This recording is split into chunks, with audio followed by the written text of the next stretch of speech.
Hey guys, what is going on? Jurgen from ZurGrinoSports here, and today I'm coming at you with the April 12th, 2021 edition of Raw Review. Before we get into the review, let me know what you guys thought of Raw down in the comments below. Did you like it? Did you dislike it? Let me know what you thought in the comments below. Like I said, if you would like to join the Discord server for the channel, you can do so, link in the description. You can also follow me on Twitter in the link in the description. And at the end of the video, if you liked the review, leave a like and subscribe and all that good shit. But without further ado, as I am trying to organize my desk here, which I should have done before I hit record, let's get into the review. So I'm gonna keep it a stack. I had to do groceries. I missed the first 25 minutes of Raw. I went on YouTube and I looked at the clips they showed. They showed Riddle pretty much annoying Lashley to the point that he got a match with Lashley. Lashley showed up. They did like an earlier today thing with Lashley showing up, and then Riddle came by, and then Lashley's like, hey, listen, Riddle asks him for a match, and he's like, listen, you got destroyed by fucking Sheamus, dude, and you want me? Nah, I'm just here to celebrate my win. That's all I came to do. And then Riddle's just like, oh yeah, but like a few weeks ago you said this, and on a March 8th you said this, and on this you said this, and then he pretty much annoys Lashley to the point that Lashley smashes his face on his scooter handlebar, and then says, okay, I'm gonna beat your ass.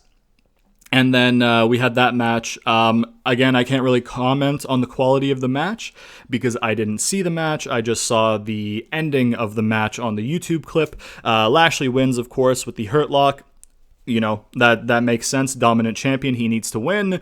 So the fact that they put him in a match, you know, and give him the win, that's pretty good. I'm sure the match was good because, I mean, Riddle's great in the ring and Lashley's also great in the ring.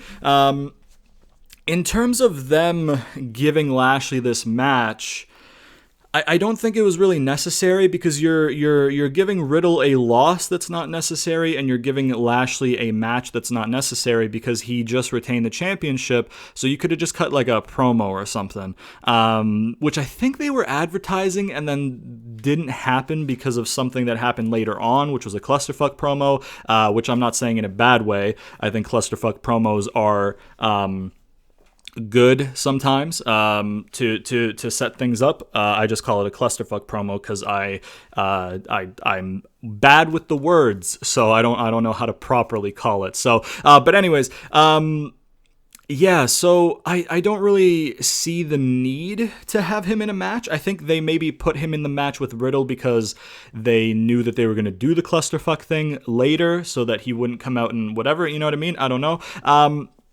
But I'm sure the match quality was fine. The Thunderdome, it's a new Thunderdome because they had to move stadiums. It's more of like a... It's more vertically big, I think, because it looks like there's less room in behind each screen to the next screen. It looks like it's more stacked and it goes up higher.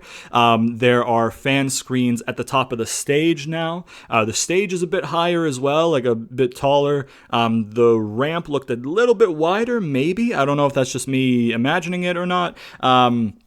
So it was a new look to Raw. I think that's important to do if you're moving to a new Thunderdome. Might as well change it up a little bit visually. And because it's technically a new season of wrestling, because, you know, Mania to Mania is kind of like a season as you would look at a TV show, like a season 1, you know, WrestleMania 1 to WrestleMania 2 was kind of like season 1-ish, if you think about it, really.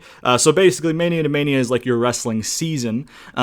So for the new quote-unquote season, you might as well change it up a little bit visually there because you have no fans. You're not going to have many debuts and call-ups on this Raw after Mania. I feel like a lot of people were a little bit disappointed by that, but I think you got to realize, like, there's still no fans. You know, Mania was a one-off. There's still no fans for weekly shows.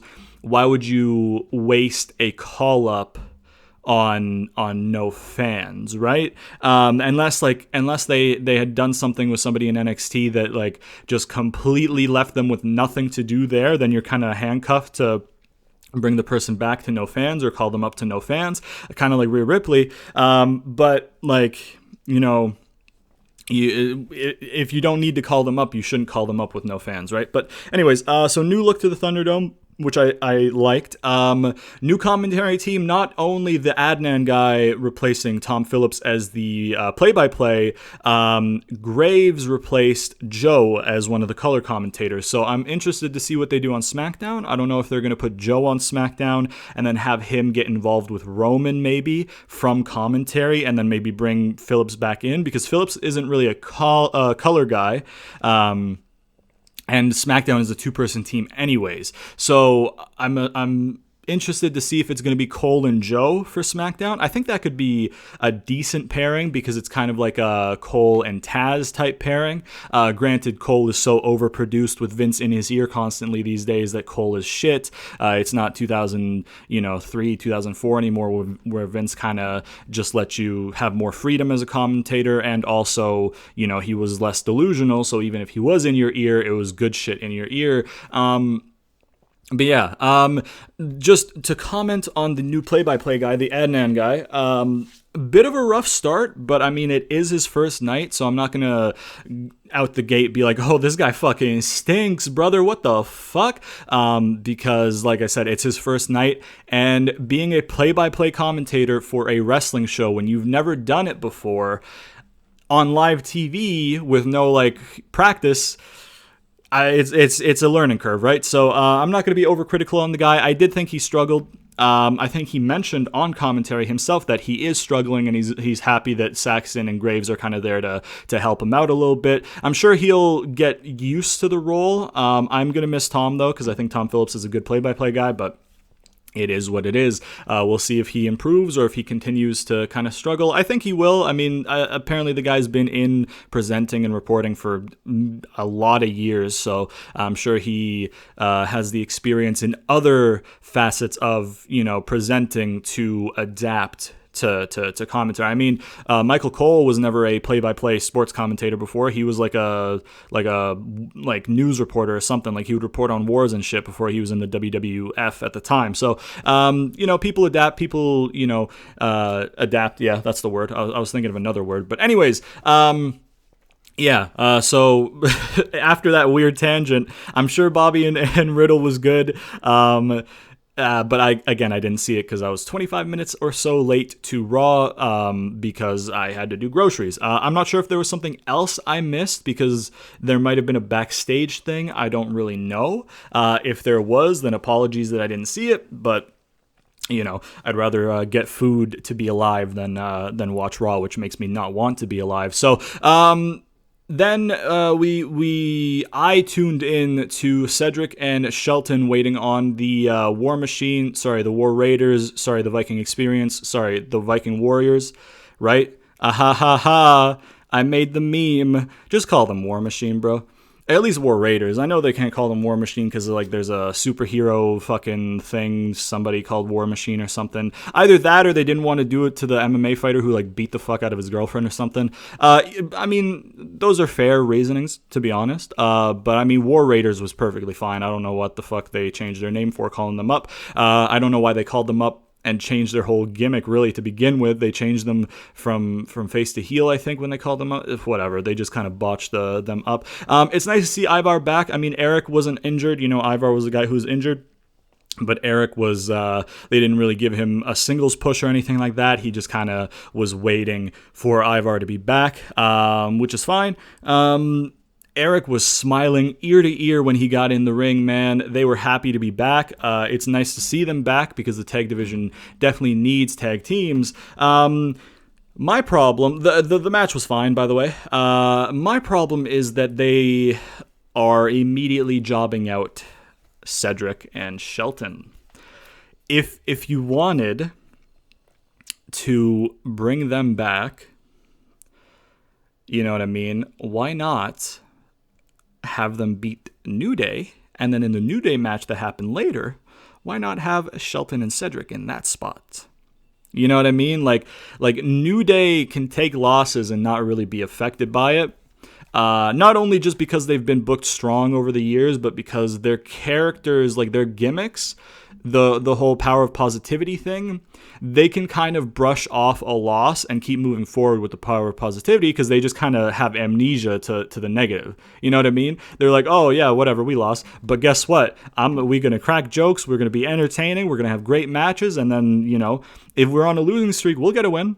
And then when we get a win, we'll get another one. Sure. So might as well just give them the loss to Viking, what are they called? Viking Warriors.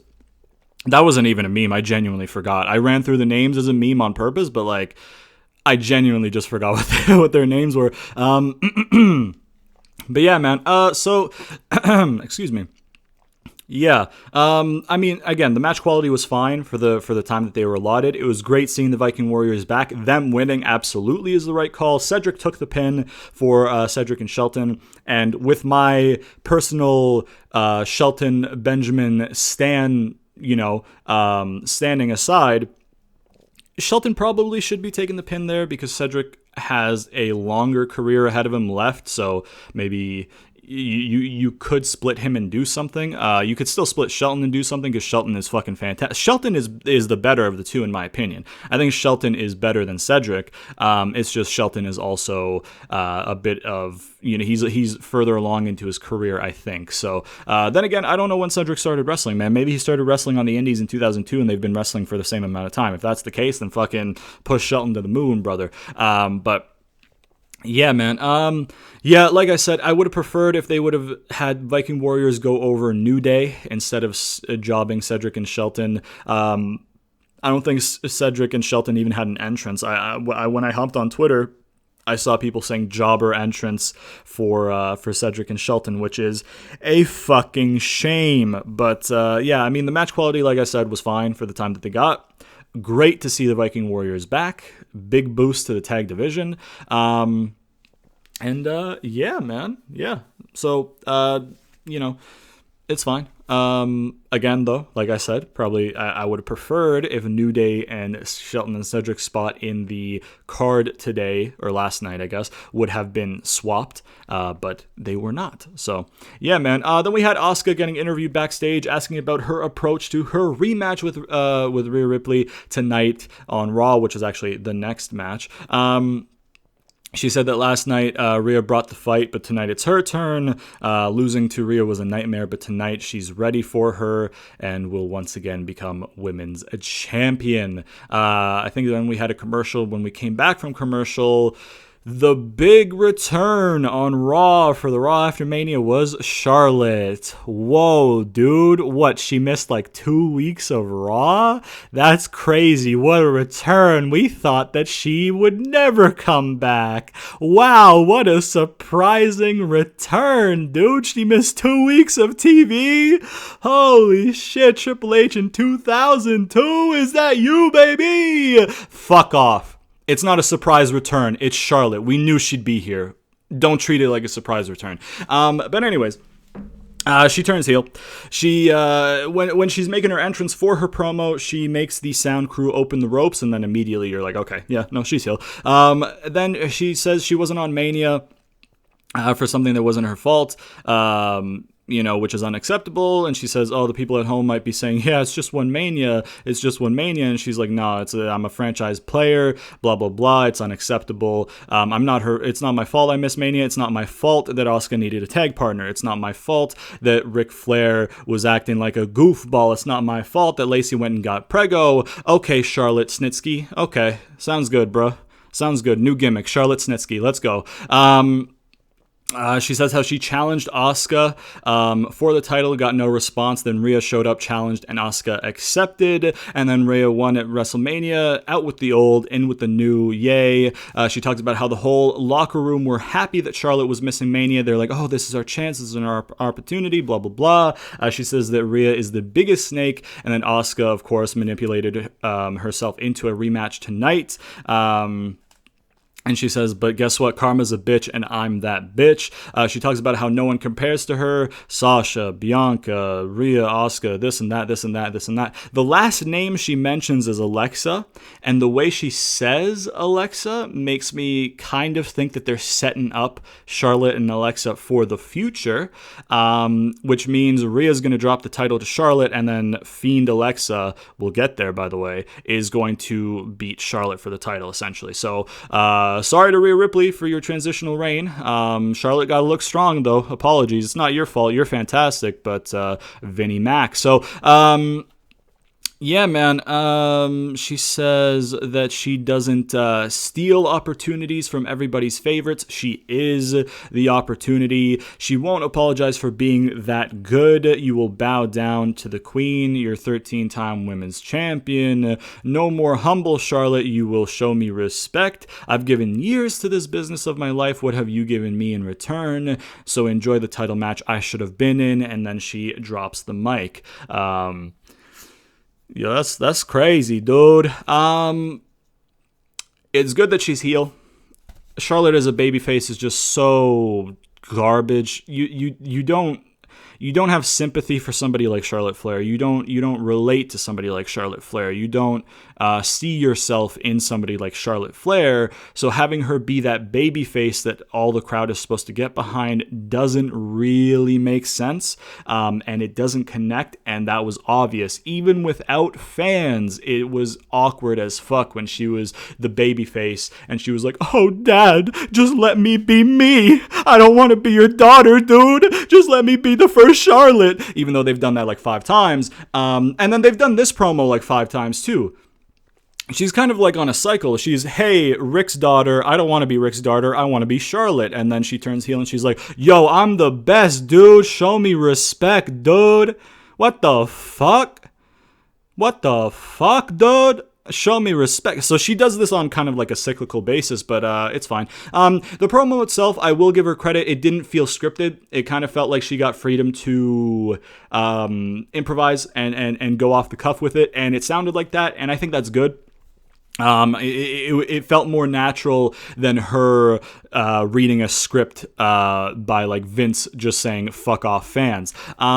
She called WWE fans delusional in it and stuff like that. So I guarantee you that maybe some of Vince was in there, or she like, because it wouldn't surprise me if Vince told her like, hey, tell the fans fuck you for booing Charlotte because I'm Vinnie Mac and I like Charlotte and I make the calls. It also wouldn't surprise me if Charlotte actually just feels like that, like she's for some reason deserves all these opportunities over everybody else.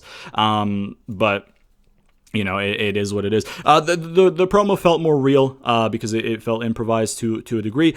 So that's a positive. Her turning heel is a positive. Her taking the title off Rhea Ripley probably in the near future is a huge negative, but you know, it is what it is. The promo pissed me off, so I was gonna, when I was watching the promo and I was watching Raw, I'm like, oh man, when I get on this mic, I'm gonna shit on this so bad. But now that I've slept on it, because I do these in the mornings now afterwards, and then I upload them in the afternoon or evening or whatever, it's probably good that I was pissed off at her to a degree. But then on the other hand, it's not really the promo and what she says as the character that I'm mad at. The issue with this promo, I think, to me, is that it's not a character speaking for themselves. It's management telling us, hey, we know you don't like this, but we're going to do it. So shut the fuck up and take it. And I don't think that's... Wrestling is one of those weird things where it's one of like the only industries or the only company that makes a product that they want their consumers to dislike. You know what I mean? Like, if you go to a store and buy a drink and then you call the company and you're like, hey, there was a thumb a severed thumb in my drink. And they're like, oh, well, fuck you. That's how we like it. That's never going to happen. But in wrestling, if you're like, hey guys, you've got 50 women on your roster, but that one woman has had the title 12 times in like a 5-year career. Could you maybe give the other people a chance? And they're like, fuck you. That's how we like it. So wrestling is one of those things where they not only don't care about pleasing the fans, they kind of go out of their way to piss off the fans at some point. And I'm not talking about a heel getting heat, because if a heel cuts a good promo and it's in the storyline and shit like that, that's a good promo, you're going to get heat the right way. But go away heat is the kind of heat you don't want, even really on a heel. And with Charlotte, the go away heat is, hey, listen, Charlotte, as a wrestling fan, I can acknowledge that you're one of the best women's wrestlers in the world. In that ring, you're incredible. That's not the gripe here. The gripe is you have so many other women on the roster that are incredible, but you get favoritism and nobody else gets a shot. She's a 12-time world champion, and she's been on the main roster since, 2015, 2016, 5-6 years? 5 or 6 years, and she has had 12 titles. That's fucking stupid, man. John Cena, when he debuted in 2002 to when he last won his title in 2017? To when he won the 16th and tied Rick's thing? 2002 to 2017. 15-year career, and he had 16 titles. And that's John fucking Cena. Ric Flair's career was how long, and he only had 16? But Charlotte, in like 5 or 6 years, has 12. She's about to win her 13th, and don't tell me you think she won't, because she's winning that title. Whether they have her pin Asuka to keep Rhea clean at Backlash or whatever, because we'll get there, don't worry about it. It's just, you have so many women that if you give them the ball to run with, they will prove to you how valuable they are. But instead, you're like, Charlotte again. Yeah, that's who we need at the top of the division. Charlotte again. So, you know what I mean? Like, parts of the promo were good, but also the promo as a whole was kind of annoying because it wasn't really a heel character cutting a promo. It was her in management saying, hey, I know from an entertainment perspective you don't like how I'm booked, but you're gonna get it anyways, so fucking deal with it. And I think that's the issue with the promo. The way she delivered it was good. Her delivery was good. She's always been a better heel promo than a face promo. Her heel promos can sometimes fall flat, but they can also sometimes be really good. They're usually good more often than they fall flat. But I mean, like the delivery of the promo was good. You know, some of the things she said made sense for her character. Well, actually, most of the things made sense for her character, but the fact that her character is just a thin cover of management saying, fuck you, we're going to push her even if you don't like it, is annoying. So, in terms of delivery and shit like that, in terms of character progression and stuff like that, and turning her heel and stuff, it was fine, but from a wider view of things, the fact that WWE and the writers and Vince are just blatantly telling us through a promo from a talent, hey, we know you hate this, but fucking you're gonna eat shit and like it because we're doing this whether you like it or not. And again, that just goes back to the whole like actively trying to turn your fan base away. So yeah, man. So it is what it is. Like I said, the delivery was good. It's good that they turned her heel because her as a face is awful. So yeah, but then we had Rhea versus Asuka for the women's title. It started off kind of okay, and then it just got sloppy. There was, if I'm remembering, so Asuka went for like a drop kick from the top rope. Either Rhea was too far, and it was Rhea's fault for being too far, or Asuka didn't jump far enough, or maybe it was a bit of both. I don't know, but Asuka completely missed her thing. Rhea went for like a electric chair like lift up, and they both fell over. And then she went for it again, and it was really awkward. So the match got sloppy. It doesn't seem like Rhea and Asuka have too much chemistry in the ring. I feel like it might be a language thing, because Asuka, obviously, she's not a native English speaker. Rhea is, but Rhea also has that Aussie accent that is a little bit hard because if you're somebody who's coming from a foreign country, it's going to be hard for you to understand English from the majority, like from the Americanized accent or whatever, right? So if you then get in there with somebody with an Aussie accent and they are speaking English, but it sounds a lot different, I feel like that might be a bit of cause for what happened. Either that or they just don't have that chemistry, like I said, because sometimes, you can communicate as well as you want or whatever, but if the chemistry is not there, whatever you're doing, and I'm not just specifically talking about wrestling, it could be playing a team sport, whatever. If you don't have that chemistry with that person, even if you communicate perfectly, it's not always going to go off perfectly.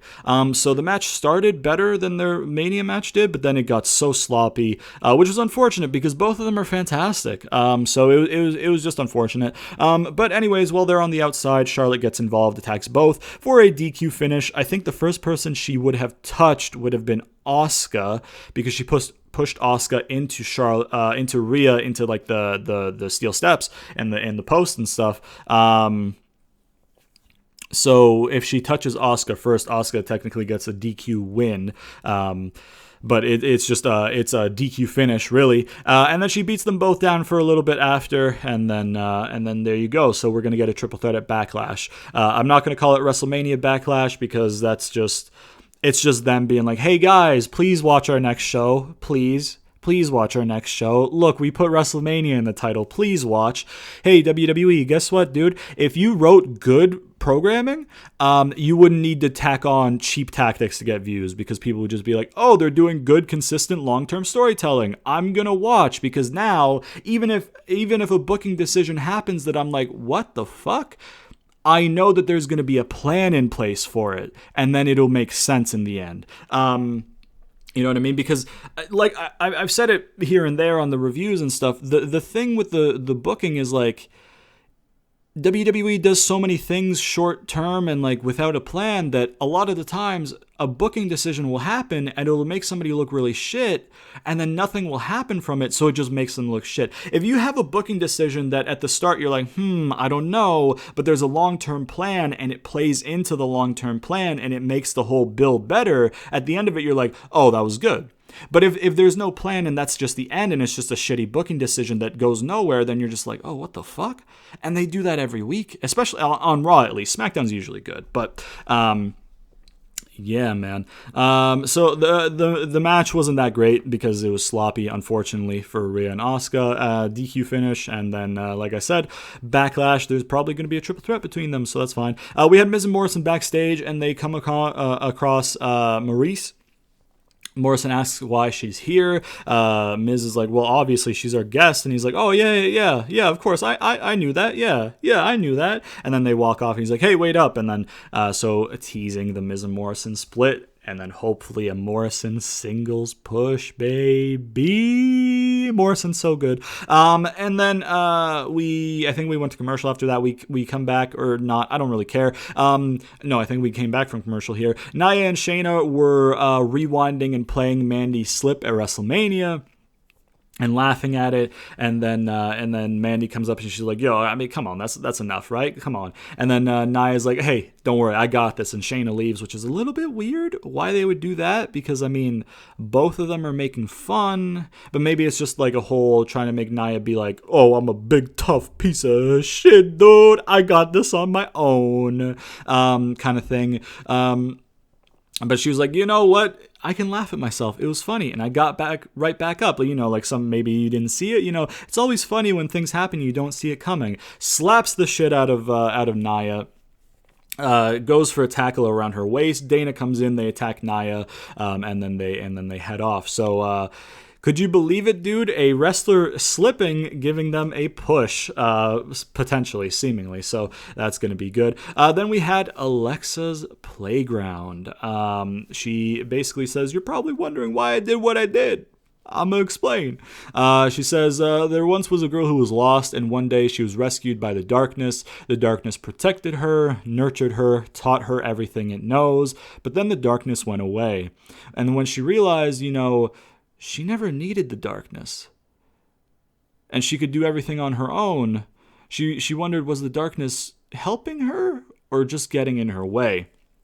I mean, why else would she use what the darkness taught her against it? Is it true that they say that the female species is the deadliest? I don't know. You never know. But what I do know is blah, blah, blah. Here's my new friend Lily, and our fun is just getting started. And there's like a little doll with like fucking skulls as her teeth. And it had like a weird like CG like animation where it kind of like, I don't know. Look, Alexa cut the promo great, right? Her delivery with these promos is great. Her facial work is great. Everything's great with her delivery of it. It's just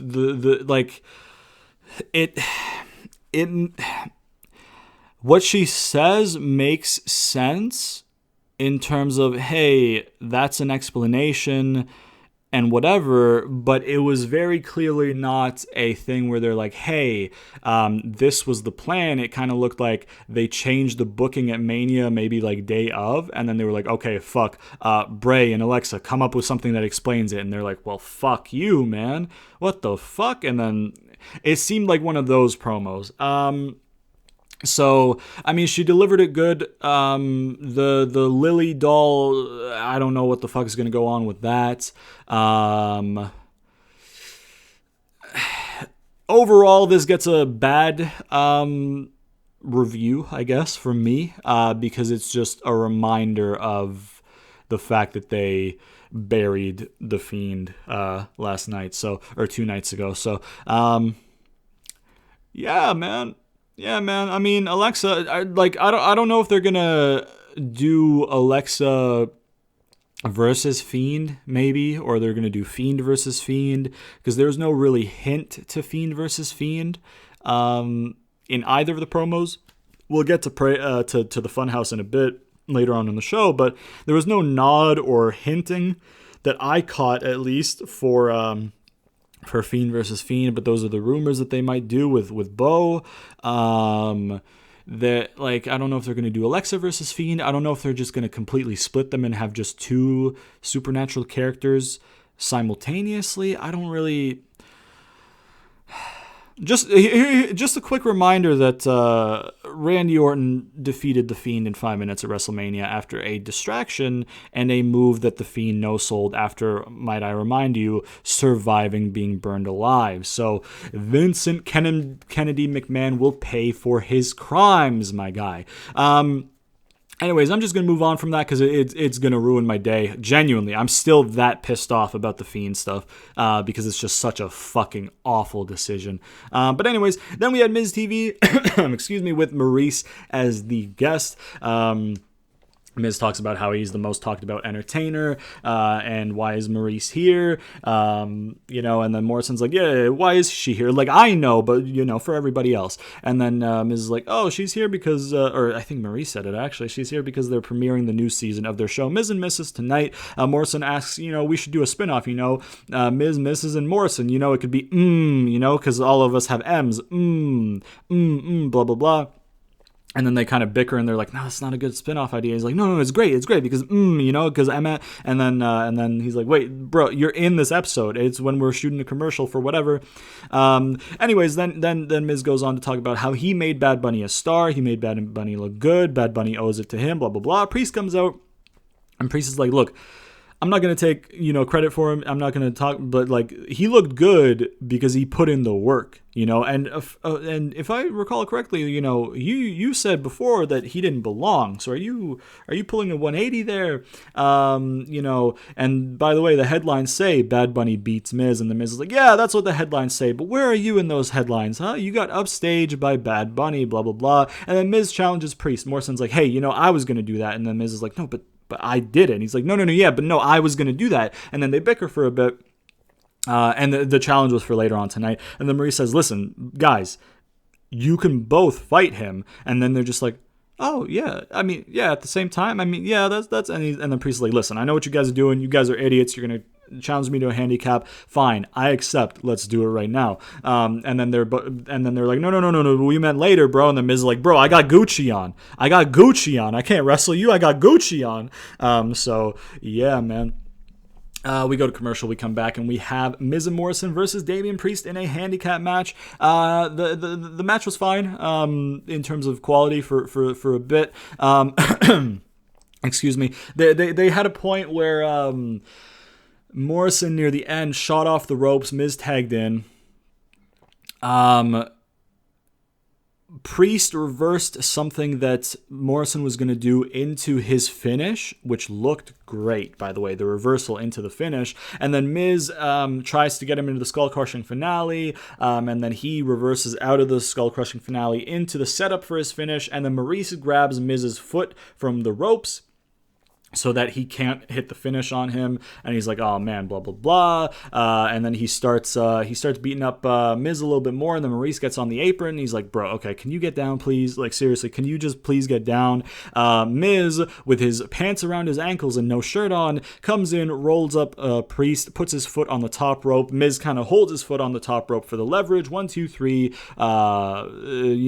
and then Maurice, as they celebrate on the stage, on the ramp, Maurice tries to like step in front of Miz to cover his naked body and shit like that, and they both trip over his pants as the segment ends and they transition to the new segment, which I found really funny, especially because Miz is more revealed in his wrestling gear than he was in what he had on, because he had like boxers on, so they literally had more length than his trunks that he wears when he wrestles, so you saw less of his body in what he was wearing, but it wasn't wrestling gear. So she's like, yo, let me cover you up, dude, this is unacceptable. Yeah, I genuinely laughed at that, so that was good. In terms of the match, like I said, the match quality was fine. It's a bit of a weird one because it makes sense to have, Miz, help Maurice helped Miz win, because you could turn Maurice helping Miz win into Miz being like, oh, I don't really need Morrison because like Maurice is better. She helps me win. I lost with Morrison by my side. Maurice helps me win. I don't need Morrison. And then Morrison can turn, and then you can split them up and all that shit, and then Morrison can get his singles push if you want, and blah blah blah. Because they planted the seeds of jealous Morrison, so that could very well turn into them splitting, right? It's a bit of a weird one though, because you'd think that they'd want to protect Priest, and although he is protected in loss because it's a distraction, and it's this and it's the foot on the ropes, and Maurice holding his foot on the ropes, so double leverage, whatever. He is protected in defeat to a degree, but it is still a loss on his record. So it's a bit of a toss-up for me. I feel like people will complain about the distraction, but typically when a female valet gets on the apron or whatever, as a male competitor, you're going to be like, listen, come on. I don't want to do something in the ring here and somebody shoots off the ropes and you get hurt. Can you just get down? Right? So I think that makes sense from Priest's point of view to ask her to get down and shit. And then that's cool and stuff. So yeah, man. Also from a more logical perspective as well, if Maurice gets on the apron and the ref's like, hey, get off the apron, the wrestler is going to notice that the ref is telling somebody to get off the apron. So they're obviously going to look, because it could have been Morrison. Right? So it could have been the ref telling Morrison to get back in the corner, and even though Morrison's not, and then he could have, if it was Morrison, then he sees him and blah, blah, blah. So him turning to notice Maurice makes sense. Him being like, okay, come on, just get down, makes sense in my opinion. So yeah, man. Again, though, the roll-up loss does protect Priest in a way, and it could set up, it's like a seed that you could plant for Miz being like, oh, I don't really need Morrison anymore, dude. Maurice helps me win. I was losing with Morrison. Even though they're probably going to lose whatever blow-off they have at Backlash with Priest without Maurice there or something, and then that's just more fuel to the fire. So then again, maybe they'll even have Morrison turn on Miz in like a handicap at Backlash and then just like abandon him, and then boom, you've got Priest getting the win, and then Morrison and Miz can do a program until like the next pay-per-view or the one after that, and then there you go. But yeah, so it's a bit of a toss-up for me. I don't like that Priest got the loss, but at the same time, it could set up other shit in the future. So optimistically, I'm going to say I'm meh on it. Then again, WWE does shit for no reason all the time, so it could very well go nowhere and be shit. But yeah, it sets up more fuel for their feud to keep going and stuff like that. So it is what it is. It's fine. Then we had Nia and Shayna backstage, and they're asked about what happened earlier. They show footage. Nia's like, oh, was it necessary to play that, dude? That happened 20 minutes ago. You're just trying to embarrass me. But anyways, it was just an attack to deflect on their little fucking embarrassment from WrestleMania. And guess what? They accomplished that because no one's going to even talk about them after we fuck them up. Duh, she didn't say fuck them up, obviously, but that was the gist of it. And then we had Mandy and Dana versus Nia and Shayna. Nia tripped on the ropes on her way into the ring to start the match. The match goes on. The match was actually kind of all right. Even the parts with Nia in it, you know what I mean? I usually shit on Nia. I don't think she's good at all. But the match was fine, honestly. It wasn't great. It wasn't good. It's not like I'm going to, in a few weeks when it's on the network or whatever, I don't know the delay with how they put it on the network, but it's not like when this episode Raw goes on the network, I'm going to be like, oh, I got to go back and watch that. I'm never going to watch that match again in my life, but it was fine. It wasn't bad, so that's a improvement for Nia, dude. So yeah, and then near the end of the match, Nia has Mandy on the outside, and she's kind of slapping her. She's like, "Oh, you want to slap me?" She throws her in the ring, tries to get up on the apron, slips and falls, and then she gets pissed off. She gets in the ring. Mandy and Dana retreat, willingly back down, and willingly take a count-out loss, with Dana saying, "Listen, it's not worth it. It's not worth it." If you don't care about winning or losing a match, and there's not a greater storyline going on to give credence to that, you know what I mean? It's because, like, listen, if this is a match that's just a match, right? If there's no big storyline, there's no like blood feud, there's no like, oh hey, I fucked you over, I'm sorry. If there's none of that shit going on, why are you backing down? I understand it's to keep Nia looking strong while you make her look stupid and make her look embarrassment and stuff like that, right? That wasn't proper grammar at all, but we'll move on. While you give her the embarrassing gimmick, you try to keep her looking strong because the people back down from a pissed off Nia. Like, I understand that, but also you're not really making Nia. I mean, Nia already looks strong because you fucking protect her to the moon. All you're doing here is making Mandy and Dana look like shit for backing down. And also, if I'm meant to be watching a wrestling show and there's no storyline that gives reason to not care about the win or loss, if I'm watching a show and this is just a match, and this is a match that, if we think about it, if Mandy and Dana within kayfabe can defeat the champions, they earn themselves a title shot, right? So with a match that is essentially a number one's contender just based on the way that it's set up, and they just back down, why should I care about the match? If the people in the match don't care, and there's no storyline reason for them to not care, why should I give a fuck about the match? I'm not going to.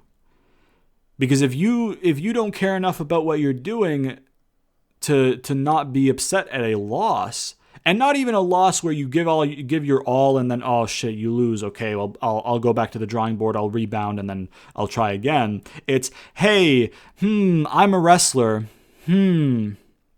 I'm in a wrestling match. The wrestler in the ring across from me in this wrestling match is upset. I'm going to go intentionally lose. How awful does that make the people who back down look? That's an awful fucking thing. You know what I mean? Backing down from a fight in like a brawl segment or whatever, that's good. Because that puts the person over, and that makes it, and that doesn't make the other person look weak because they're not giving anything up. They're just like, oh shit, okay, yeah, I don't want to fight you right now. That's fine. Having somebody back down and intentionally take a count-out loss doesn't do much to put the other person over if you've already protected them. They're already, protected. They already look strong. All you're doing is making Mandy and Dana look like absolute shit. So the match was going good, and while the match was happening, I was like, yo, this is surprisingly okay for a Nia match, and then the finish happened literally as I was saying that in my head while I was watching. I was like, oh, that's shit. because that is shit. That's an awful finish. Awful finish. Completely garbage finish. So, yeah. Then Lashley was supposed to, I guess, have his championship address. MVP starts. He's like, listen, he retained at Mania and we wanted to celebrate, but, you know, he doesn't want any more embarrassment. So let me just set this, you know, he felt so disrespected that he didn't want to deal with it anymore, blah, blah, blah. So I'll just say this. Drew was a warrior, you know, but he took his eye off the target for a second, and yeah, and he lost. And you know what, Drew? It's okay to be number 2 when Lashley is the number 1. And if Drew can't withstand the Hurt Lock, who can? Nobody. Drew cuts off MVP. He's like, listen, how would you know how I feel right now? MVP's like, oh, I feel like you'd be humble. And he's like, listen, going into the match, I knew it was going to come down to 3 things: Claymore, Hurt Lock, who made the first mistake. And I'm mad enough to admit I made that first mistake when I allowed you to distract me, blah, blah, blah. But no excuses. You know what I mean? And you're going to keep milking your cash cow. You're going to keep building his ego. You're going to keep putting him on that pedestal. And that's what I want, because eventually I will get my rematch. And I want him on that pedestal for when I can knock him off of it, pretty much. MVP starts to speak. You know, in response to Drew, and Drew's like, careful, Lashley's not here. And then MVP's like, yeah, fair enough. Which I like from Drew. I don't know if they told him to do that. I don't know if that was off the cuff. If it was off the cuff, hats off to you, Drew. That was perfect. Because with somebody like MVP, usually he talks a whole lot of shit because he's got Lashley there to kill people if they, are opposed to it, right? MVP's in there by himself. He's still got the cane on, so in kayfabe, I feel like he's still kind of dealing with that injury. So Drew saying, hey, be careful what you say, because Lashley can't save you right now, is great. So if that was off the cuff, hats off to Drew. That was fantastic. And I know you might be thinking, oh, it was just one line. Why are you putting it over so much? The little things are what take things from being good to great. Right? If something has the big points all great and stuff, but the little things are missing, you're just going to go and you're going to be like, yeah, that was good. But if something has the big points being great and then the little things are there, then you're like, oh, that was good. Holy shit. The little things complete the puzzle. So they complete the picture. So if the little things are there like that, it deserves a lot of praise, in my opinion. So, yeah, that's why Bad Bunny's performance at WrestleMania was as good as I thought it was, because he got the little things down. And that was great. So, yeah. Anyways, as MVP's about to speak, Braun shows up. He's like, what the fuck is this? What is going on? Which I love from MVP, being like, what the fuck? Why are you guys all coming out here? You got no reason to come out here. What the fuck are you doing? Braun comes up.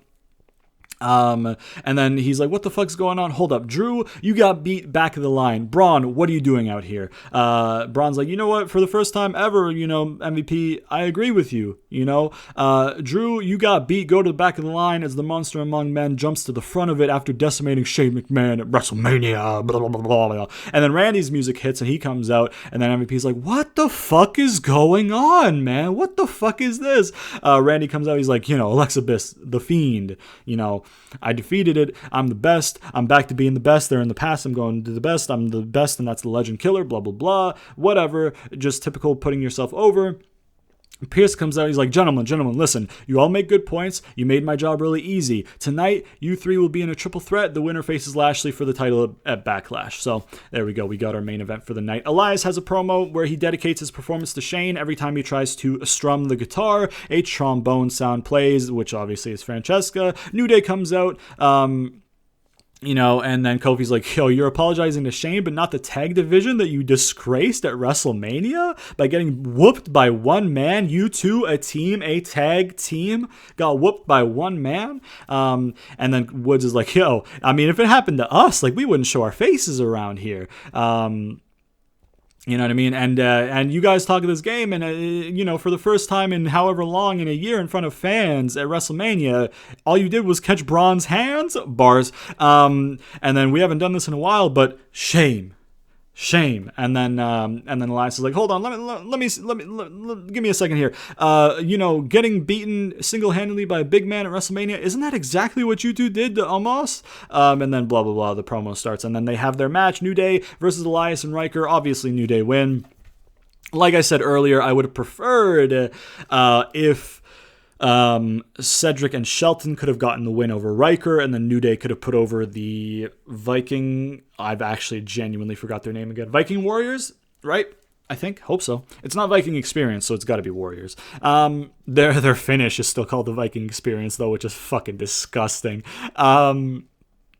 But yeah, man, we got that New Day versus Elias and Riker. It was a fine match. And like I was mentioning earlier about New Day being able to take a loss and take it in stride because of their gimmick. They literally poked fun at themselves they made fun of Elias and poked at fun at themselves for doing the same thing that Elias and Riker did at WrestleMania in the promo. And then they just still went and won this match. So you could have just had them lose to Viking Raiders or Viking Warriors, whatever the fuck, tonight, and then you could have gotten them get their win back against Elias and Riker next week or something. You know what I mean? Like, you didn't really need to put Cedric and Shelton down for that. I feel like Cedric and Shelton are going to lose a bunch and then not be on TV anymore and then be in the 24/7 division again. So it was nice while it lasted, having them near the top of the card. It should have lasted a lot fucking longer. If we're being honest, it should have lasted until next year's Mania. What they should have done for me is kept the Hurt Business together, added Keith Lee to the Hurt Business, have him be the mid-card title guy now that Lashley is the title guy, and then build up a Batista Triple H situation with Keith Lee and Lashley, and then pay that off, at next year's WrestleMania, Lashley versus Keith Lee for the title, and then you can give Keith Lee the title.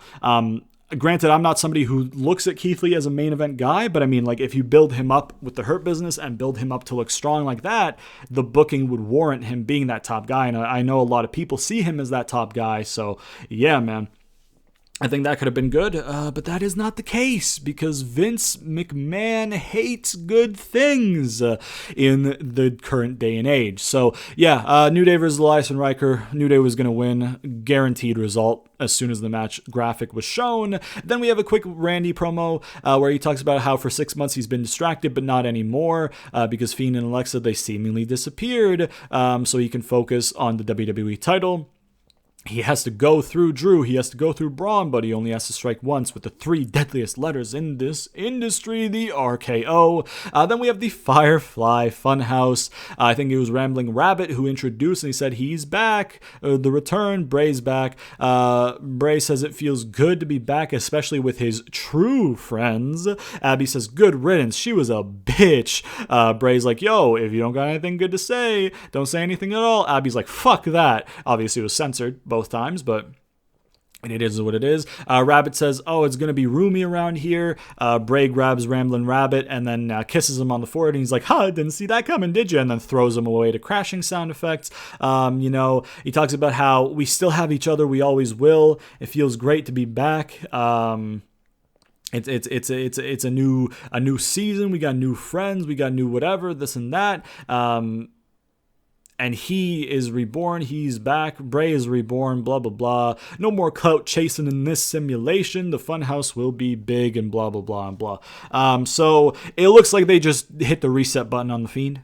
The dig at Alexa makes me think that maybe that shit's not done. And maybe Lily will show up in the funhouse or something, and then the other people in the funhouse like Huskus and Mercy and Abby and Ramblin' Rabbit will oppose. They could very well do a thing where they're in the funhouse and Bray's talking and Lily is in Abby's place and he doesn't notice until like halfway through and he's like, wait, what the fuck? And then eerie music hits and then Alexa comes in or something. You know what I mean? They could do something like that if they're not done with Alexa and Fiend and they're gonna pit them against each other. That's how they're going to do Fiend versus Fiend. Alexa's going to come up and be like, hey, listen, you have your Fiend, but I found my own Fiend, and my Fiend's better than your Fiend, and it's going to be fucking garbage. Because it's not 1980, it's not 1990, early 1990, it's not 2006.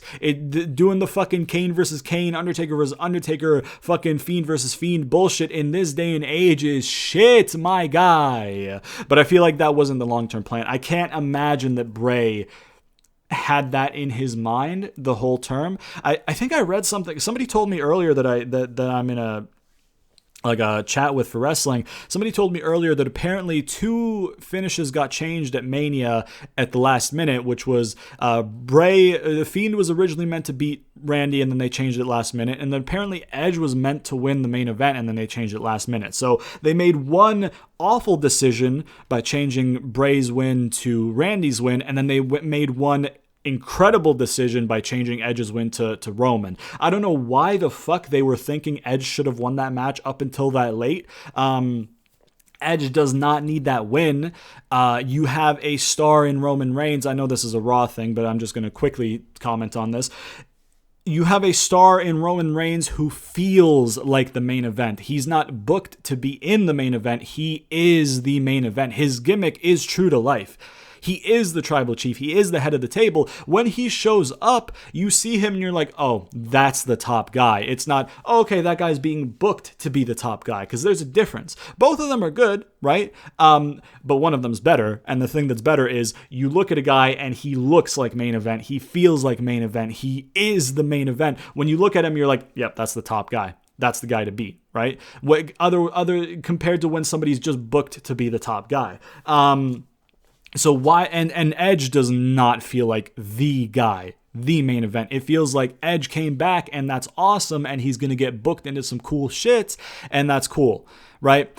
So I don't know why they had it in their minds to have Edge be the guy to win for so long, but I'm happy that they made the right decision and had Roman retain. But anyways, that is a WrestleMania thing. That is a SmackDown thing. We're on the Raw review. Apparently the last minute decision was made to reverse Fiend beating Randy, and then Randy had to, at the last minute, be like, oh, hey, you're going to beat this mythological creature that survived being burned alive and that has sold the move that you're going to beat him with in 5 minutes, only hitting one of them off of a bullshit distraction. Ha ha ha.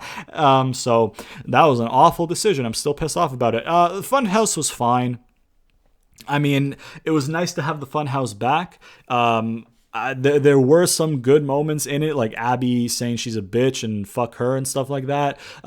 Him not killing Rambling Rabbit and like kissing him and then throwing him to the crashing sound effects was fine. But it's just, seeing the segment just reminds me of the finish at WrestleMania. It reminds me that they've buried the Fiend however many times now, and it's kind of like a straw that broke the camel's back thing, and it's not Bray's fault, because Bray, to his credit, he built up the Fiend original run, and then they ruined it with the Seth stuff. Then he rebounded, and he made it great again, and then they ruined it with Goldberg. And then he rebounded, and they made it great again for a little bit, and then the Braun stuff and Roman stuff happened at Mania, and he kind of looked weak, and then he was a babyface fighting off Retribution for some reason on Raw.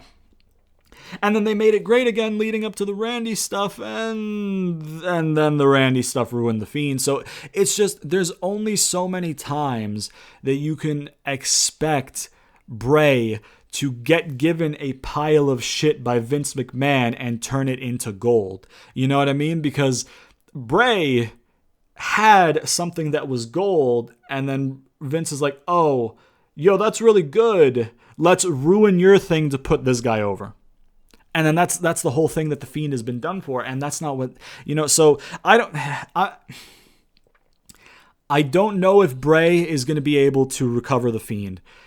If anybody is in that locker room that with their genius mind can redeem or recover or rebuild something that's been broken down this much, it is Bray Wyatt, because the dude's incredibly talented, incredibly creative, incredibly gifted. So if there is anybody that could rebound and rebuild the Fiend and make it good again, it would be Bray. But I'm not going to be surprised if he's not able to this time, because Vince fucked it up so bad. So yeah, but it was whatever. It's nice to have the Funhouse back, at least. On a positive note, it is nice. Drew versus Randy versus Braun, main event, number one contender match for the WWE Championship shot at Backlash.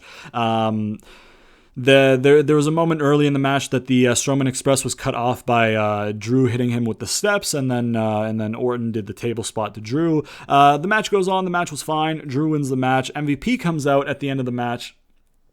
Stands up at the top of the ramp. MVP has his "We Ballin" theme again. Not the TikTok one, unfortunately, but he has the "We Ballin" one again. For whatever reason. And then he came out to the top of the ramp. Drew's looking up at the top of the ramp, and then out of nowhere, T-Bar and Mace, still in their Retribution gimmicks, which I'm assuming will change next week, attack Drew. And then that's how we go off the air. Drew winning is... This needs to be the last time that Drew is in the title shot picture, because you're going to run the risk of people turning on Drew for him being overbooked. So he needs to get to the match. Lashley needs to disperse of him and then just call it quits. Because, if he was still champion going in and then this was him winning, then you could do Lashley winning it at Backlash, Lashley retaining at the next one, and then Drew's out of it. The fact that you had Drew drop it at Chamber, fight back to a shot at it, and lose, this needs to be his last shot. He cannot win the title. Otherwise, like I said, as good as Drew is, as much as people love Drew, they're going to look at it and be like, bruh, again? So you're running the risk of making people turn on Drew, unless that's what you want and you want to turn him heel, then fair enough. But you're running the risk of people turning on Drew if you have him win at Backlash, or if you have him lose and then get another shot again. So this needs to be Drew's last shot, in my opinion, for a while, until either maybe Mania next year, or if you turn him to SmackDown, you could put him in the main event scene on SmackDown. Maybe, I don't know, because the draft usually happens around October now, since they did the draft when they went to Fox in 2019. They did the draft in October 2020, so I'm assuming it's just going to be October again that they do the next one. So yeah, I don't like that T-Bar and Mace are seemingly going to join the Hurt Business. And it's not because I don't like them. Dijak is good. Dio Madden, I think is his name before Mace. I haven't really seen much of him other than his stuff as Mace. He seems fine. Obviously, he was on commentary for a bit, but in terms of in-ring, I haven't seen much of him apart from him being Mace. But he seems fine. I don't like them taking Cedric and Shelton's spot in the Hurt Business because it wasn't really needed. Granted, it could be a Corbin thing where they're like, hey, do this for us and then we'll do something for you. But if next week, I think what they're going to do next week is that MVP and Lashley will officially welcome them into the Hurt Business. They're going to take off their masks. They're going to become themselves and blah, blah, blah. And then MVP is going to be like, I'm going to do for you guys what I did for Shelton and Cedric, blah, blah, blah. And I think that's trash. Not because I don't think T-Bar and Mace are good. I think they are good. It's just what you should have done is kept the Hurt Business alive, and then just had MVP strike a deal with them to change their character, not add them to the Hurt Business, because why? Cedric and Shelton were so good. They are so good. You're just going to water down the Hurt Business by adding those two in. So, yeah. It's just going to be Hurt Business 2.0, but 2.0 is going to be the inferior version because Cedric and Shelton are better than T-Bar and Mace, or Dijak and Dio Madden. Or maybe they're going to give them new names on the main roster. I don't fucking know. But, yeah, I just don't like it. And again, I want to reiterate, it's not because of the talent involved. I think Dijak is good. I think Dio Madden are good. I just don't think being members of the Hurt Business is what they need to be doing. But, Vince already ended the Hurt Business. Vince already ruined the Hurt Business, which is shit. So, yeah, man. Anyways, that was Raw. Overall, maybe like a 6. maybe like a 6 out of 10. It wasn't really great. Even the things that were like, oh, okay, yeah, that makes sense, wasn't like, oh, that was good. There was no match that really took me by surprise and was like, oh fuck, that was a good match, brother. The triple threat main event wasn't that great. It wasn't bad. It was good. It was like as good as you'd expect it to be. It was what they should have achieved, and it was. Drew winning, again, you're running the risk of, if after this title shot, because a lot of people I think are already tired of Drew in the main event because he was the main event guy for the whole pandemic year, and then he's still there, and he hasn't really had much character change or development, so it's kind of, I don't want to call it a Cena effect because he's not that far gone, because Cena was hated by everybody. I don't think Drew's hated by everybody. I think they're just like, listen, Drew's been doing this at the main event. He's had the exact same gimmick the whole time. He's lost it, and he's kept this exact same gimmick while losing it. Just either change his gimmick or get him out of the main event scene, and then change his gimmick also, because he's starting to get a bit stale. So yeah, we got Drew winning is fine. I mean, I'd prefer Drew being the guy that Lashley gets at Backlash to Randy. I don't want to see Randy in the WWE title shot. Braun, I don't think is built up enough. Him beating Shane after looking weak to Shane in the build and looking weak to Shane in the first half of their match at WrestleMania doesn't really scream Lashley's contender to me. But if they have Braun, say, have a feud with Randy and then beat Randy at Backlash or whatever to then go on to be the next challenger for Lashley after Drew at Extreme Rules or whatever they have next, or Money in the Bank, I don't know which one's after Backlash these days, you could do that. And then that would be fine. Because Randy is put over as being huge because he got that stupid fucking bullshit win that I'm not going to talk about anymore because it's going to continue to ruin my day. The Funhouse was good to have back, but it wasn't that great. It was just kind of like a reset button. So we'll have to see if Bray will be able to recover the Fiend and save the Fiend character, or if it's just going to be dead. Randy's promo was just basic stuff. New Day versus Elias and Riker was okay, but I feel like Cedric and Shelton should have gotten the win, and New Day could have put over the Viking Warriors earlier in the night. The Elias promo was fine with the New Day to set shit up. I'm just going backwards through the card, through my notes here, just to see if there was anything that I really liked that I'm looking back on. The MVP promo with Drew, Braun and Randy setting up the match was fine. Like, it wasn't, because sometimes you have a clusterfuck promo that's like really good. Sometimes you have a clusterfuck promo where you're like, bruh, and then sometimes you have a clusterfuck promo where you're like, yeah, okay, that makes sense, whatever, but it wasn't special. That's what this was, apart from Drew saying, hey, be careful, Lashley's not in here. That's one of the little things that's great. But yeah, I mean, Mandy and Dana versus Nia and Shayna took a dive because of that awful finish. Nia and Shayna's backstage interview was just commonplace, average. Miz and Morrison versus Priest was whatever. It was just kind of a toss-up. It was like, yeah, okay, Priest doesn't really get buried by that, but you'd think you'd want to have him still with wins. Miz TV was fine. Alexa's Playground was there was logic there, but it was very clearly backtracking, covering up a mistake logic, not long-term, this was the intention logic, so it is what it is. Then again, maybe it was the intention, because I don't think they would have been able to make the Lily thing overnight, so maybe that was the long-term. But then again, the report was that maybe Lily was supposed to be introduced in the win, and they just kind of repackaged it. I don't fucking know. Whatever. It wouldn't surprise me if Bray has like backup plans and fail-safes for the Fiend, It wouldn't surprise me if Bray sits down and he's like, okay, for this year, I'm going to do this. We're going to do this here. We're going to do this here. We're going to do this here. Boom, boom, boom. It's going to make sense. And then he's like, okay, so here's where I think Vince will get involved and fuck everything up. And here's the backup plan. And then, I think Vince might get involved here and fuck everything up. Here's the backup plan for that. It wouldn't surprise me if Bray has a bunch of backup plans that he has ready to execute at any given moment, because he knows Vince is just going to come around and fuck over his creative vision. So, yeah. Anyways, Nia and Shayna laughing at Mandy's slip and then that setting up their match later. I thought that was good. That was fine. Miz and Morrison backstage was fine to set up the Morrison jealousy thing. Rhea and Asuka was not great, and then Charlotte got involved. Charlotte's promo was not great because it was just management saying you're going to eat shit and like it, which isn't a good mentality to have to your viewers, to to your consumers. You should probably want to make your consumers happy with your product, but Vince doesn't care.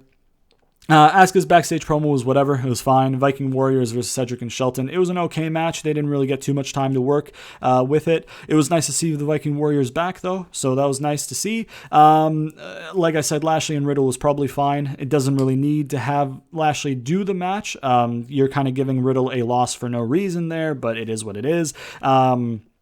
And then Lashley setting up the match with Riddle was fine. It made sense. It was Riddle being annoying and then Lashley being like, okay, you want to annoy me? I'm going to kill you. But then again, they didn't really need to do that. The way that they did it makes sense is what I'm saying, but the fact that they did it wasn't really necessary is my point. No Sheamus tonight, at least from what I watched, maybe in that first 25 minutes that I missed, Sheamus made an appearance. He made an appearance by name with Lashley mentioning him. AJ and Amos were not on the show. I'm trying to think if there was anybody else. I mean, Reggie wasn't on the show again, so maybe they just ditched Reggie completely. Lana and Naomi weren't on the show, obviously, and they are the only other Raw tag team, aren't they? Yeah, wow.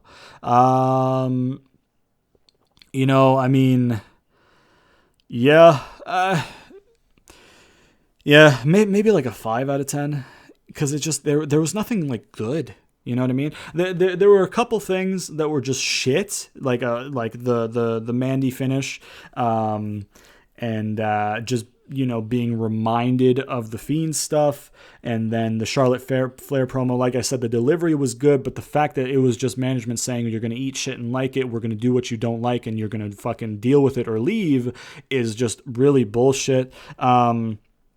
So there weren't, like, it wasn't like the whole show was just like 0 out of 10 garbage, but most of the show was just, yeah, that's okay, that's fine, whatever.